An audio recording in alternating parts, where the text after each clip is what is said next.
Hello students, तो कैसे आप लोग बेटा। आज की वीडियो बहुत ही इंपॉर्टेंट है। तो आज की वीडियो के अंदर हम फाइनेंशियल मैनेजमेंट बेटा लाइटनिंग फास्ट स्पीड से पढ़ने जा रहे हैं। कैप्सूल वीडियो है, ठीक है। तो बहुत इंपॉर्टेंट चैप्टर है पार्ट बी का आपका फाइनेंशियल मैनेजमेंट। तो टाइम बिना वेस्ट करे वीडियो को स्टार्ट करते हैं बेटा। अगर फाइनेंशियल मैनेजमेंट की बात करें तो फाइनेंशियल मैनेजमेंट बेटा अगर देखा जाए, एक सेकंड रुको जरा।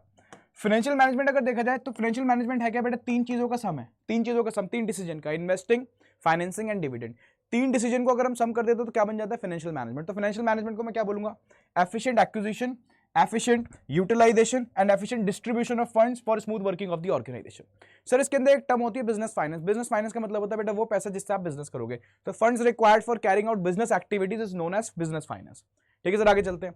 सर फाइनेंशियल मैनेजमेंट के क्या क्या रूल्स है बेटा। पहली बात तो जो बंदा फाइनेंशियल मैनेजर होता है उसको क्या क्या काम करने पड़ते हैं। उसको size and composition of fixed asset decide करना पड़ता है, size and composition of current asset decide करना पड़ता है। उसको डिसाइड करना पड़ता है कि कितना पैसा वो लॉन्ग टर्म से लेगा, कितना पैसा वो शॉर्ट टर्म से लेगा। और सर उसको डेट इक्विटी रेशियो फिक्स करना पड़ता है। डेट इक्विटी का मतलब कितना पैसा वो डेट से लेगा, कितना पैसा वो इक्विटी से रेज करेगा। और सर जब उसको प्रॉफिट हो जाएगा तो कितना वो एज अ डिविडेंड डिस्ट्रीब्यूट करेगा और कितना अपने पास रिटेन करेगा एज रिटेन्ड अर्निंग्स। ठीक है सर, आगे चलिए। सर सीधा डायरेक्टली डिसीजन पे आते हैं। जैसे मैंने आपको बताया तीन टाइप के डिसीजंस हैं, that is investing, financing and dividend. ध्यान रखोगे, इन्वेस्टिंग, फाइनेंसिंग एंड, और सीक्वेंस भी ये रखना है।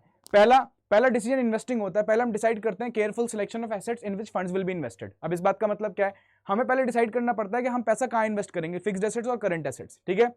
दूसरा कि वो पैसा आएगा कहां से। हम दो जगह से पैसे रेस कर सकते हैं, या तो डेट से या इक्विटी से, या तो ओनर्स फंड से या बोरोड फंड से। तो बेटा आप डिसाइड करोगे पैसा आपको कहां से रेस करना है। ठीक है, उधार लेना है या अपना पैसा लगाना है। ठीक है, दैट इज फाइनेंसिंग। सर उसके बाद डिविडेंड बेटा, उसके बाद क्या होगा, उसके बाद आपको प्रॉफिट हो जाएगा। और जब आपको प्रॉफिट हो गया तो आप उसको डिसाइड करोगे कितना आपको डिविडेंड डिस्ट्रीब्यूट करना है इक्विटी शेयर होल्डर के अंदर, और कितना आपके अपने पास रिटेन करके रखना है for future growth and expansion. ये तीन टाइप के डिसीजन है। सर सबसे पहला कौन सा आएगा बेटा, सबसे पहला आएगा इन्वेस्टिंग डिसीजन। जल्दी जल्दी सुनते रहना। इन्वेस्टिंग डिसीजन के अंदर मैंने क्या बताया, careful selection of assets in which funds will be invested. Now funds can either be invested in fixed assets और इन करंट एसेट्स। या तो बेटा पैसा कहां लगाओगे, या तो आप बेटा फिक्स्ड एसेट्स में लगाओगे। ठीक है, पैसा देखो कहां लगाओगे, फिक्स्ड एसेट्स के अंदर, या आप कहां लगाओगे बेटा, करंट एसेट्स के अंदर। ध्यान रखना, ठीक है, आइदर इन फिक्स्ड एसेट्स और इन करंट एसेट्स। क्लियर है। अच्छा सर इनके नाम भी हैं। अगर फिक्स्ड एसेट में पैसा लगाओगे उसको कैपिटल बजटिंग बोलेंगे, और करंट एसेट्स के अंदर लगाओगे तो उसको वर्किंग कैपिटल डिसीजन बोलेंगे। ठीक है। उसके बाद कौन कौन से फैक्टर बेटा, पहला फैक्टर है cash flow of the project. जिस प्रोजेक्ट का कैश फ्लो अच्छा होगा आप उसी के अंदर इन्वेस्ट करोगे, जिस प्रोजेक्ट का कैश फ्लो अच्छा नहीं होगा वहां इन्वेस्ट नहीं करोगे। सर उसके बाद आरओआई, जिस प्रोजेक्ट का रिटर्न ऑन इन्वेस्टमेंट ज्यादा होगा आप उसी प्रोजेक्ट के अंदर पैसा लगाओगे, जिसका अच्छा नहीं होगा वहां पे पैसा नहीं लगाओगे। ठीक है सर। उसके बाद रिस्क इन्वॉल्व बेटा, रिस्क इन्वॉल्व की अगर हम बात करें तो बेटा रिस्क इन्वॉल्व क्या है, हमेशा ध्यान रखना ना ज्यादा रिस्क रखना है ना कम। ज्यादा रिस्क तो रखना ही नहीं है क्योंकि आपके लॉस होने की चांसेस ज्यादा है प्रोजेक्ट के अंदर, है ना। और रिस्क कम क्यों नहीं रखना, because higher the risk higher the profit, but lower the risk lower the profit. हम ये भी नहीं चाहेंगे हमारा प्रॉफिट कम हो। तो सर क्या करते हैं, we will always select the project with moderate degree of risk. ना रिस्क ज्यादा ना रिस्क कम, हम हमेशा क्या रखते हैं, मॉडरेट डिग्री ऑफ रिस्क रखते हैं। ठीक है, ये तीन फैक्टर पढ़ लेना इंपॉर्टेंट है। सर उसके बाद फाइनेंसिंग पे आते हैं बेटा। फाइनेंसिंग डिसीजन मतलब deciding the source of finance. आप डिसाइड करो पैसा कहां से उठाना है, आइदर फ्रॉम डेट फंड्स और फ्रॉम इक्विटी। तो आप बेटा दो ही जगह से पैसे ले सकते हो, या तो ओनर्स फंड से लोगे, ठीक है, और बोरोड फंड से लोगे, डेट से लोगे और इक्विटी से लोगे। ठीक है सर, कौन कौन से फैक्टर्स है इसको अफेक्ट करते हैं बेटा, पहला कॉस्ट। ठीक है, आपको जहां से सस्ता पड़ रहा है डेट से तो पैसा वहां से ले लो, अगर आपको इक्विटी से सस्ता पड़ रहा है बेटा पैसा वहां से ले लो। ठीक है, तो we will always prefer the security with minimum cost. Sir उसके बाद रिस्क इन्वॉल्व, सेम बेटा, ना रिस्क ज्यादा ना रिस्क कम, we will always select the security with moderate degree of risk. Risk हमेशा मॉडरेट। ठीक है। उसके बाद सर कैश फ्लो। ठीक है बेटा, अगर आपका कैश फ्लो अच्छा है then you can meet the interest payment, because interest payment is a fixed financial charge. तो डेट से लो अदरवाइज इक्विटी से। ठीक है सर। उसके बाद आगे चलते हैं बेटा, कंट्रोल कंसीडरेशन। अगर आप बिजनेस पे पूरा कंट्रोल रखना चाहते हो तो डेट से पैसा ले लो। अगर आप चाहते हो कि शेयर आप अपना क्या कर दो, कंट्रोल शेयर कर दो, ठीक है, दूसरे लोगों से, तो आप इक्विटी से पैसा ले सकते हो। सर उसके बाद नेक्स्ट बेटा flotation cost. Flotation cost is the cost of issuing security. Securities को इशू करने की कॉस्ट होती है। ठीक है, जनरली ये शेयर्स के अंदर ज्यादा होती है। अगर आप लोग मैनेज कर सकते हो फ्लोटेशन कॉस्ट तो आप बेटा कहां से, इक्विटी से ले लो। अगर आपकी कंपनी हैंडल नहीं करती फ्लोटेशन कॉस्ट तो आप कहां से, डेट से पैसा ले लो। Sir state of capital market बेटा, स्टेट ऑफ कैपिटल मार्केट दो टाइप की होती है, बेरिश एंड बुलिश। ठीक है, ये मैंने यहाँ पे बना भी रखा है। ठीक है, बेरिश एंड बुलिश। बेरिश का मतलब मार्केट डाउन जा रहा है और बुलिश का मतलब मार्केट क्या जा रहा है, अप जा रहा है। ठीक है, तो मार्केट अगर बुलिश जा रहा है तो लोग बेटा शेयर्स खरीदना चाहते हैं, तो आप हमेशा इक्विटी से पैसा रेस करोगे। और मार्केट गिर रहा है, बेरिश है, तो आप बेटा कभी भी इक्विटी से पैसा नहीं रेस करोगे क्योंकि लोग खरीद नहीं रहे, तो उसके अंदर आप डेट फंड से पैसा रेस करोगे। ठीक है सर। उसके बाद बेटा उसके बाद डिविडेंड डिसीजन आता है। अब डिविडेंड डिसीजन की अगर हम बात करें तो डिविडेंड डिसीजन है deciding how much to distribute as dividend and how much to retain as retain earning. ठीक है, लाइटनिंग फास्ट स्पीड से चलना है आज। ठीक है सर, तो क्या डिसाइड करना है बेटा, distribution of profit as dividend and retention of profit as retain earning and retention of profit as retain earning. ठीक है सर, हाँ। उसके बाद सर फैक्टर्स, बेटा अर्निंग, अगर अर्निंग ज्यादा है ज्यादा डिस्ट्रीब्यूट करोगे। Sir cash flow position, cash flow position अच्छी है ज्यादा डिस्ट्रीब्यूट करोगे in the form of dividend, कम आप रिटेन करने से काम चला लोगे। सर उसके बाद ग्रोथ अपॉर्चुनिटी, फ्यूचर में अगर ग्रोथ अपॉर्चुनिटीज हैं तो बेटा रिटेन ज्यादा करोगे। ठीक है, डिस्ट्रीब्यूट कम करोगे। ढंग सुन लेना। सर टैक्सेशन पॉलिसी समझा दो, बस बच्चों को यहीं पे दिक्कत होती है।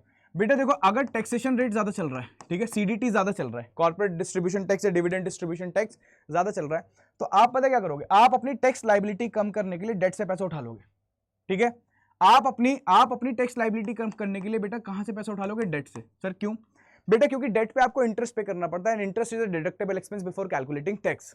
बट सर अगर हम इक्विटी से पैसे ले लेते हैं, यहाँ पे थोड़ा सा टाइम ले रहा हूँ, अगर हम इक्विटी से पैसे ले लेते हैं तो क्या होता बेटा, इक्विटी से पैसे ले लेते तो डिविडेंड पे करना पड़ता, और डिविडेंड पे करना पड़ता, टैक्स रेट ज्यादा है तो आपको ज्यादा टैक्स पे करना पड़ता। तो ध्यान रखना, अगर टैक्स रेट ज्यादा है तो आप डेट से पैसा लोगे, उस टाइम इक्विटी से कम लोगे, ये बात ध्यान रखना। ठीक है, हाँ सर। तो सर हम डिस्ट्रीब्यूट कैसे करें, हमें तो डिविडेंड डिसीजन की बात करनी है। तो बेटा जब आपका टैक्स रेट ज्यादा है तो आप ध्यान रखना, इसी लॉजिक पे बेस आप डिविडेंड कम दोगे। डिविडेंड क्या देंगे हम, कम। ठीक है सर, क्यों देंगे, अपना टैक्स बचाने के लिए। ठीक है, और सर जैसे टैक्स रेट कम हो जाता है तो डिविडेंड ज्यादा डिस्ट्रीब्यूट कर दो, कोई प्रॉब्लम की बात नहीं सर। आगे चलते हैं बेटा। उसके बाद आता है प्रेफरेंस ऑफ शेयर होल्डर्स। अब बेटा शेयर होल्डर्स आपके ऐसा हो सकता है कि यंग शेयर होल्डर्स हो, तो young share holders capital gain चाहते हैं, आप रिटेन ज्यादा कर सकते हो। सर अगर थोड़े से एजेड है, ओल्ड हमारे शेयर होल्डर्स हैं, तो बेटा वो रेगुलर इनकम चाहेंगे आपको, तो आपको डिस्ट्रीब्यूट करना पड़ेगा। सर रिचर क्लास से बिलोंग करते हैं तो बेटा वो कैपिटल गेन चाहेंगे, वो चाहेंगे आप रिटेन कर लो। जल्दी जल्दी सुनना, ठीक। उसके बाद अगर सर हमारे शेयर होल्डर्स थोड़े से ऐसे हैं कि जो मिडिल क्लास को बिलोंग करते हैं, पुअर तो नहीं बोलूंगा, मिडिल क्लास को बिलोंग करते हैं, तो बेटा वो चाहेंगे रेगुलर इनकम, तो आपको डिस्ट्रीब्यूट करना पड़ेगा। ध्यान रखना, प्रेफरेंस ऑफ शेयर होल्डर्स भी है। सो उसके बाद स्टॉक मार्केट रिएक्शन, अभी मैंने बताया दो टाइप के स्टॉक मार्केट रिएक्शन है, that is bullish and bearish. Market अगर बुलिश है तो लोग इक्विटी से पैसा लेंगे, तो मार्केट बुलिश है तो यानी बिजनेस अच्छा चल रहा है आपका, फ्लरिश, ज्यादा डिस्ट्रीब्यूट करो। बट मार्केट बेयरिश है, शेयर्स के प्राइस डाउन जा रहे हैं, तो बेटा आप कम डिस्ट्रीब्यूट करोगे, रिटेन ज्यादा करोगे इमरजेंसीज के टाइम। ठीक है सर।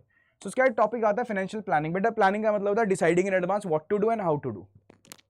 बट फाइनेंशियल प्लानिंग का मतलब क्या है बेटा, deciding in advance how much to spend and on what to spend. ठीक है, according to the funds available, जो हमारे पास पैसा पड़ा हुआ है, ठीक है, according to the funds available.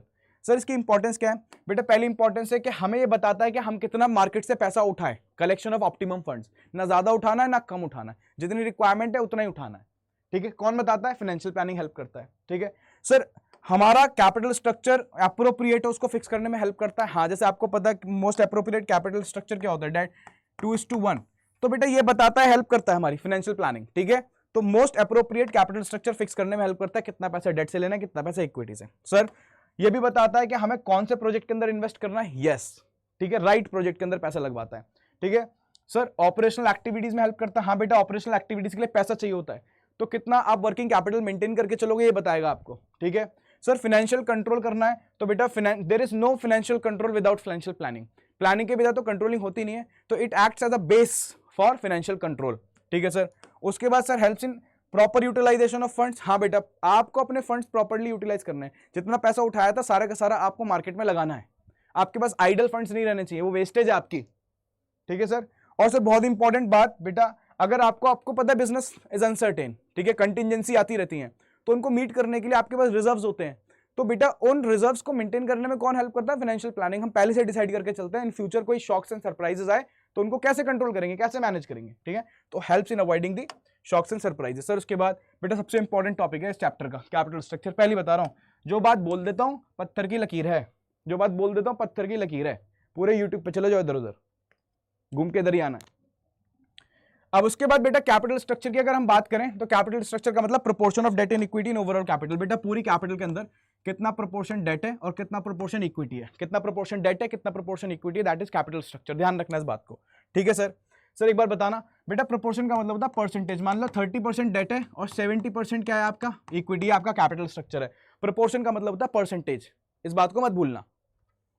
ठीक है सर। उसके बाद फैक्टर्स अफेक्टिंग कैपिटल स्ट्रक्चर, पहला कौन सा बेटा, कैश फ्लो। अगर आपका कैश फ्लो अच्छा है, ठीक है, तो आप डेट को इंक्लूड कर सकते हो, because you can meet the interest payment charges. Sir ICR interest coverage ratio, ठीक है, number of times your EBIT covers the interest payment, ठीक है, पता नहीं पता, नहीं पता सुन लो। ICR इंटरेस्ट कवरेज रेशो का फॉर्मूला है बेटा EBIT upon interest, EBIT upon interest. तो इसको कैंसिल आउट करो, मान लो ये 10,000 है, जल्दी जल्दी बता रहा हूँ, और ये 1000 है, तो कैंसिल आउट करो कितना आया सर, 10 टाइम्स आ गया। तो ये 10 टाइम्स क्या बताएगा बेटा, 10 टाइम्स बताएगा your EBIT can make the payment of interest 10 times, 10 बार कर सकते हो आप अपने प्रॉफिट से, ठीक है। तो बेटा जितना ज्यादा होगा उतना ज्यादा डेट ले सकते हो, जितना कम होगा उतना कम डेट लोगे, ठीक है। हाँ सर, उसके बाद जल्दी जल्दी ROI, ये बहुत इंपॉर्टेंट पॉइंट है, ध्यान रखना, बहुत ही इंपॉर्टेंट पॉइंट, इसके ऊपर न्यूमेरिकल भी है, वीडियो में दे रखा है मैंने, पढ़ लेना उस वीडियो से, चैनल के ऊपर ही लगी हुई है। सर अगर ROI ज्यादा है किससे, इंटरेस्ट पेमेंट से, तो हम क्या करते हैं, हम डेट को इंक्लूड कर सकते हैं, उससे हमें फायदा मिलता है, क्या, EPS हमारा बढ़ जाता है, अर्निंग पर शेयर बढ़ जाती है, याद रखना इस बात को। बट अगर इसका वाइस वर्सा है कि ROI क्या है, ROI कम है इंटरेस्ट पेमेंट से, तो बेटा आप डेट को इंक्लूड मत करो, डेट को कम इंक्लूड करो, क्यों, क्योंकि EPS क्या हो जाएगा, कम हो जाएगा। और बताओ, और बेटा, ठीक है, ध्यान रखना इस बात को। सर कॉस्ट ऑफ डेट, अरे अगर आपको लोन ही सस्ते दामों में मिल रहा है, कोई 2% रेट पे इंटरेस्ट दे रहा है, तो क्यों नहीं लोगे, फिर तो लोन से ही लो पैसा, that is cost of debt. Sir उसके बाद टैक्स रेट, ये मैंने पहले बता दिया, अगर टैक्स रेट ज्यादा चल रहा है तो डेट से पैसा लोगे, ठीक है सर। सर फ्लोटेशन कॉस्ट, ये भी मैंने पहले बता दिया, flotation cost is cost of issuing securities, अगर आपकी कंपनी फ्लोटेशन कॉस्ट को मैनेज कर सकती है तो आप इक्विटी से इंक्लूड कर लो, ठीक है, नहीं कर सकते तो डेट को तो डालना ही पड़ेगा, क्योंकि डेट सस्ता होता है, डेट में फ्लोटेशन कॉस्ट कम आती है, ठीक। सर उसके बाद रिस्क कंसिडरेशन, ये मैंने बहुत बार बता दिया, रिस्क फैक्टर बहुत इंपॉर्टेंट है, ठीक है। रिस्क हमें क्या करना है, रिस्क ना ज्यादा ना कम, बट जनरली आपको पता है एक टाइप का रिस्क होता है, उसको बोलते हैं फाइनेंशियल रिस्क, ये भी बता दूं मैं, लो और बताओ, फाइनेंशियल रिस्क कोई बताए ना बताए, मैं तो बताऊंगा। फाइनेंशियल रिस्क क्या होता है बेटा, क्या कभी का ऐसा होता है आप अपनी EMI पे नहीं कर पाते, आप इंटरेस्ट की पेमेंट नहीं कर पा रहे, वो आपका फाइनेंशियल रिस्क है। तो चेक करो, अगर आपका फाइनेंशियल रिस्क ज्यादा आ रहा है तो बेटा डेट को इंक्लूड मत करो, कम इंक्लूड करो, बट अगर आपके बिजनेस के अंदर फाइनेंशियल रिस्क कम है तो डेट को ज्यादा इंक्लूड करो, ये है इसके अंदर पॉइंट, यही लिखना है, ध्यान रखना, ठीक है। Debt service coverage ratio same ICR की तरह, ठीक है बेटा, डेट सर्विस कवरेज रेशो अगर ज्यादा है तो आप डेट को इंक्लूड कर लो, कोई प्रॉब्लम की बात नहीं है, अच्छा है, हेल्दी चल रहा है, बट अगर ये कम आ रहा है तो डेट को कम इंक्लूड करो, ठीक है sir. Sir cost of equity, बेटा अगर डिविडेंड कम देना पड़ रहा है, डिविडेंड कम देना पड़ रहा है तो इक्विटी से लो, है ना, ध्यान रखना, कितनी सिंपल सी बात है ये।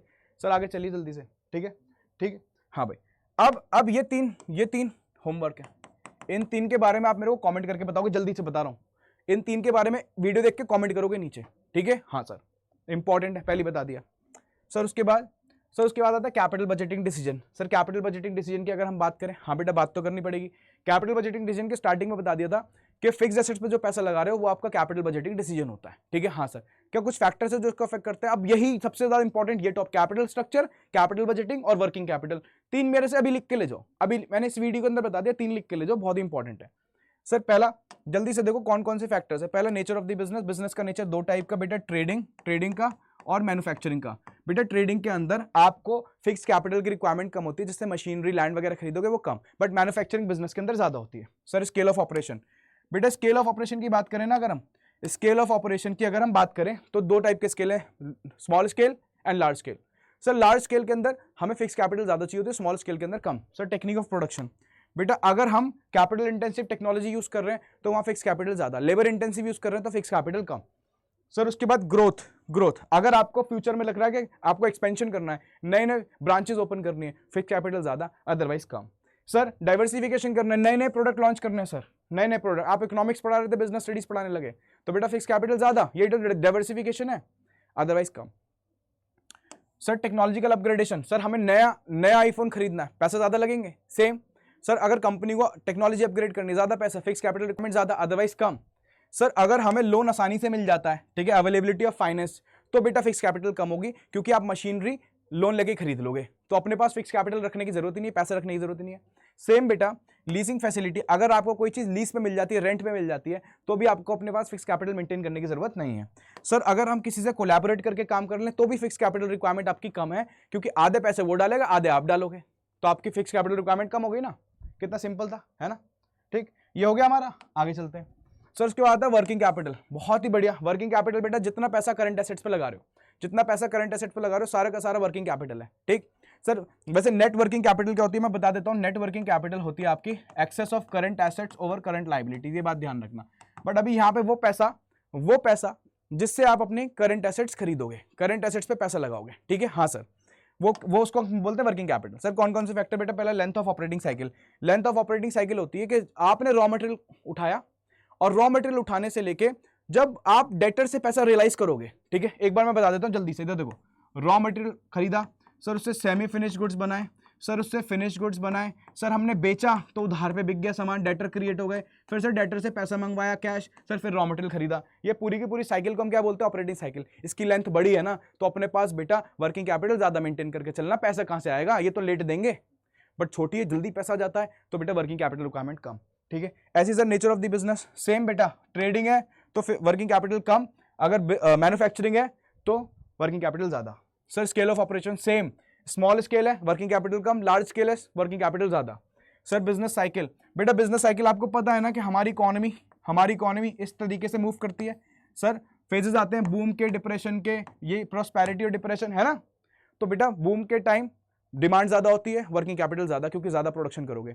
सर इस टाइम पे डिप्रेशन के टाइम डिमांड ही नहीं होती मार्केट में, लोग कोई खरीद ही ना, उनके पास पैसा ही नहीं है, तो बेटा वर्किंग कैपिटल रिक्वायरमेंट कम, क्योंकि आप प्रोडक्शन नहीं करोगे। सर उसके बाद बेटा आता है आपका क्रेडिट अलाउड। अगर आप उधार पे सामान देते हो और लिबरल हो, बहुत ज्यादा स्ट्रिक्ट नहीं हो, हाँ बोलते हैं हाँ आराम से पैसे दे जाना, वर्किंग कैपिटल अपने पास चुपचाप ज्यादा मेंटेन कर लो, जब लेट पैसा आएगा तो खर्चे कहां से चलाओगे? वर्किंग कैपिटल रिक्वायरमेंट ज्यादा। बट अगर आप स्ट्रिक्ट हो, 2-2 मिनट में पैसे निकलवा लेते हो, वर्किंग कैपिटल रिक्वायरमेंट कम, ठीक है। हाँ सर क्रेडिट अवेल्ड, अब सेम बात लगाओ कि आपका जो सप्लायर है वो आपको उधार पे सामान देता है, बट जल्दी मांग लेता है, वर्किंग कैपिटल ज्यादा चाहिए होगी नहीं उधार वापस करने के लिए, बट वो बोलता है अरे सर आराम से दे देना, कोई बात नहीं, वर्किंग कैपिटल रिक्वायरमेंट कम, ठीक है सर। सर सीजनल फैक्टर्स, ठीक है, दो टाइप के, on season off season. Business on season चल रहा है, डिमांड ज्यादा, वर्किंग कैपिटल ज्यादा। सर ऑफ सीजन डिमांड ही नहीं है, प्रोडक्शन ही नहीं हो रहा, इन्वेंट्रीज मेंटेन नहीं होंगी, तो वर्किंग कैपिटल रिक्वायरमेंट कम, ठीक है सर। ग्रोथ प्रोस्पेक्ट सेम बात है, अगर फ्यूचर के लिए ग्रो करना है वर्किंग कैपिटल ज्यादा रखनी पड़ेगी, नहीं करना मत रखो। सर टेक्नोलॉजी, बेटा सेम बात है, अपग्रेड करोगे वर्किंग कैपिटल ज्यादा चाहिए होगी उसको मेंटेन करने के लिए, मेंटेनेंस के लिए, ठीक है सर। प्रोडक्शन साइकिल, अब ये बेटा ये प्रोडक्शन साइकिल ऑपरेटिंग साइकिल का ही पार्ट है, बट प्रोडक्शन साइकिल सिर्फ ये बोलती है कि हमें क्या करना है, हमें रॉ मटेरियल खरीदना है, उसको सेमी फिनिश गुड्स में कन्वर्ट करना, और उसको सिर्फ किस में कन्वर्ट करना है? फिनिश गुड्स के अंदर। ये आपकी कौन सी है? प्रोडक्शन साइकिल है। इसकी लेंथ बड़ी है, वर्किंग कैपिटल ज्यादा, लेंथ छोटी है, वर्किंग कैपिटल रिक्वायरमेंट कम। और बताओ, और सब बढ़िया, ठीक है। हाँ sir. Sir operating efficiency, sir हम अपने कंपैटिटर से ज्यादा सस्ते में सामान बना देते हैं, इतने अच्छे ऑपरेशन है हमारे, working capital requirement come. But आपकी ऑपरेटिंग एफिशिएंसी अच्छी नहीं है, आप महंगे खर्चे में सामान बनाते हो, ठीक है, कंपैटिटर आपसे सस्ते में बना देता है, तो बेटा आपकी वर्किंग कैपिटल रिक्वायरमेंट ज्यादा होगी, ठीक है sir. Availability of raw material, sir आप ये बोल रहे हैं कि अगर जो हम सामान बनाते हैं उसका जो रॉ मटेरियल है आसानी से मिल जाता है मार्केट के अंदर, तो बेटा वर्किंग कैपिटल आपकी, मुझे एक बात बताओ, जब आराम से मिल ही रहा है, ठीक है, तो आप वर्किंग कैपिटल अपना मेंटेन करके क्या करोगे? जब नहीं मिलता तो आपको खरीद के पहले से रखना पड़ता है, तब आपको वर्किंग कैपिटल रिक्वायरमेंट ज्यादा चाहिए होती है। सो उसके बाद लेवल ऑफ कंपटीशन, मार्केट में कंपटीशन फेस करने को मिल रहा है तो वर्किंग कैपिटल ज्यादा, क्यों? आपको नहीं पता कब आपके पास डिमांड आ जाए, और अपने कंपैटिटर को बीट करना है तो अपने पास वर्किंग कैपिटल मेंटेन करके रखो, ठीक है sir. Sir inflation, sir inflation ज्यादा है, वर्किंग कैपिटल ज्यादा, महंगाई, अरे आप भी तो खरीदोगे पीछे से रॉ मटेरियल, आपको महंगे नहीं मिलेंगे क्या? वर्किंग कैपिटल रिक्वायरमेंट ज्यादा, और इन्फ्लेशन नहीं है, मार्केट में प्राइस कम चल रहे हैं, तो बेटा वर्किंग कैपिटल रिक्वायरमेंट कम। बेटा लाइटनिंग फास्ट स्पीड बोलते हैं इसको, क्या बोलते हैं? लाइटनिंग फास्ट स्पीड, ठीक है भाई। तो आई होप सबको बेटा सेशन अच्छा लगा होगा, बहुत जल्दी से क्विकली रिवीजन कराया, ठीक है। जल्दी से सेशन को फ्रेंड्स में शेयर करो, कमेंट करो, ठीक है। और मुझे एक प्रॉमिस करो कि सर कि आपने जिस तरीके से पढ़ा, अभी हम इसके शॉर्ट नोट्स बनाएंगे, ठीक है, और बैक टू बैक पढ़ाई करेंगे अच्छी तरीके से। मेरे को जल्दी से प्रॉमिस करके बताओ, जो यहां तक वीडियो तक पहुंच गया होगा, मेरे को पता चल जाएगा किसने वीडियो देखी है, ठीक है। चलो मिलते हैं अगले सेशन के अंदर, बाय।